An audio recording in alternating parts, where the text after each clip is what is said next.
আসসালামু আলাইকুম। কি অবস্থা? সকলে কেমন আছেন আপনারা? আশা করি ভালো আছেন। আমি সৌদি আরব প্রবাসী। আমি একটা ইউরোপ কান্ট্রি নারী চাই, এমন কেউ থেকে থাকলে ভিডিও শেষে নাম্বার দিয়ে দেবো, ওই নাম্বারে যোগাযোগ করতে পারেন আমার সাথে। বয়স যেমনই হোক না কেন, সমস্যা নাই। 2-4টা বাচ্চা কাচ্চা থাকলেও সমস্যা নাই।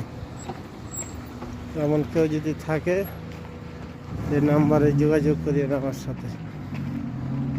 আমার উচ্চতা 5 ফুট 7 ইঞ্চি, বয়স 38, গায়ের রং শ্যামলা। এমন কেউ থেকে থাকলে এই নাম্বারে যোগাযোগ করিয়েন। লাইক কমেন্ট শেয়ার করিয়েন।